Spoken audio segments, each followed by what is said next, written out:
In this video, we're going to be going reverse VH. One of the most asked about things that I get in my direct messages every single day. Coach Wops, should we be using bungees? Laces? What should we be doing in RVH? Skate blade? Toe bridge? I don't know either. Just kidding. We're going to go over all of it today so you can sleep at night now knowing how to properly do the RVH. So we're going to start with the blocker side and how your body should be. So what we want, obviously this play is coming from either a very, very, very steep drive along the goal line or a play from below the goal line attacking the net. Again, we'd like to be on our feet as much as possible, but this is a position that you need to be good at it if you want to be successful. So what we want, first things first, with our hips. We want to be bent at our hips, have that hinge, head forward, so we're in an athletic position. Because if that puck goes low to high, we need to be able to react to it. If I'm already extended in my hips and the puck goes, well, now I have to get down to it. And as you get older, if it's a bang-bang play, there's going to be holes through here. We want to build coverage from the ice up. That's why we need to be hinged at our hips to be all over it. And again, if that puck now it goes low to high, gets shot up high, we still have extension in our hips that we can go get that rather than having to come down. There's no time for that. And again, if this play tries to go up high, this player now goes up high, Coach Bean still has extension in his hips and he wants to fill right up against the post, but this is not the position you want to get to all the time. This is something that we have in our toolbox for if that puck's being shot, but again, you need to be on top of that puck. Again, you see his stick. His backhand is over to block any pass that comes in this area. You need an active stick. And the last thing we're going to go over is the toe bridge against the post. This is one of the biggest talked about things. If you like using your skate blade, so be it. Skate blade is easy to get in and out of your post. But the point of this position is to seal the short side. And this toe bridge, the toe of your pad, gives you a seal, right? If we go skate blade against the post, there's a gap here. And we're not sealing anything. And it's an extra however many feet that he's got to get over top of your hips, and it is a hip killer. I think we might have just torn Coach Beans' labrum. So it is very important. Longevity of your hockey career, you want to play and feel good as long as possible. Use the toe bridge to get a good seal. So there's a couple different looks here. It's going to be blocker up, right? In case the play is a little bit further away, or if it's an in-tight jam, then we go blocker down, stick down. Again, I see so many goalies going paddle down when the puck's far away. That doesn't make any sense. We need to have patience.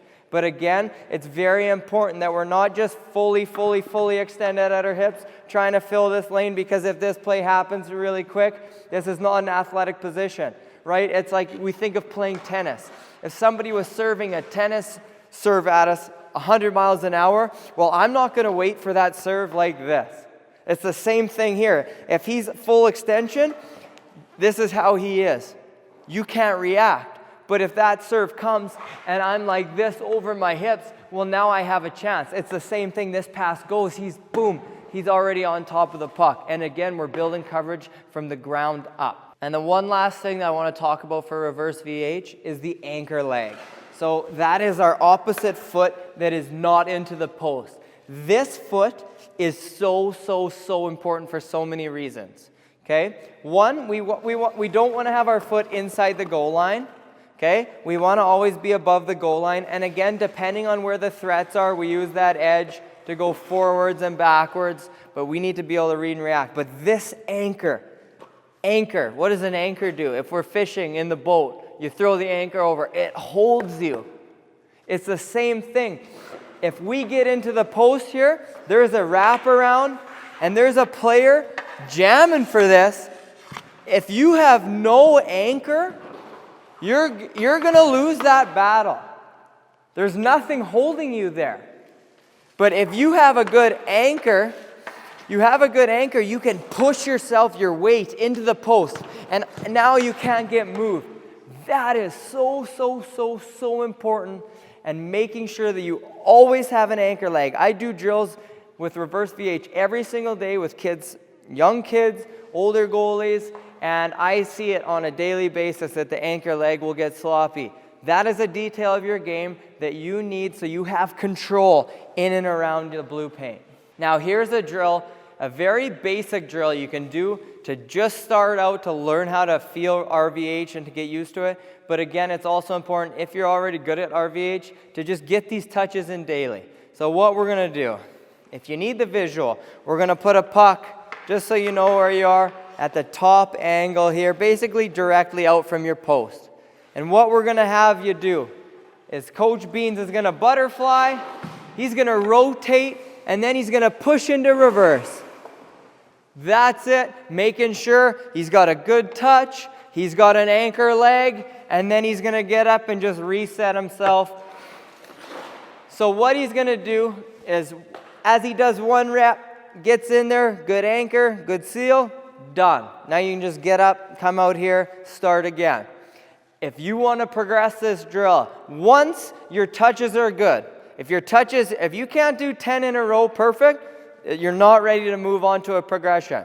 But if you want to progress this drill, it's down into your post, and then you're going to push back out from your post.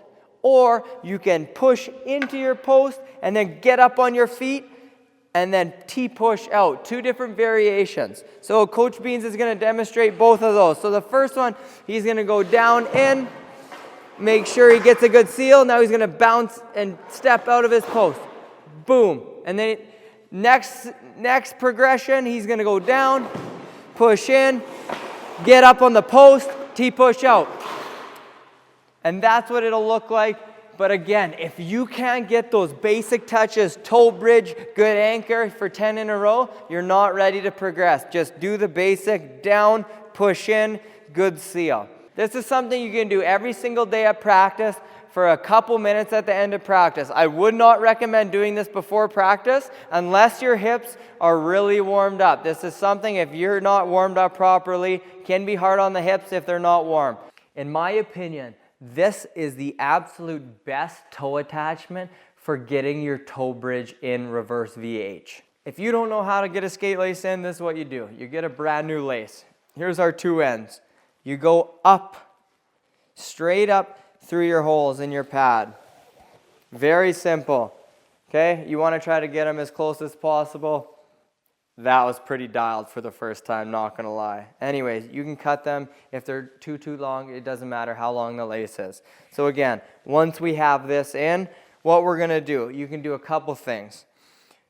Make an initial knot right at the bottom to hold it, and then you can give it a gap. Again, we wanna have at least 5 inches, 4 or 5 inches, and you can make another knot right there, and you can leave it like that. So again, here's your gap. This is where the part of your skate would go right up to put your pad on, and again, you see you have gap to allow you to get that toe bridge right up against the post. That is the way I would do it, but again, this is another simple way. You literally just put 8 to 10 knots in your pad every time, and there you go. There's your gap, and there's your leader. RVH is something that there's so many questions about. I hope this video helped. If you do have any questions about RVH or further questions, let me know in the comments below and we'll help you out.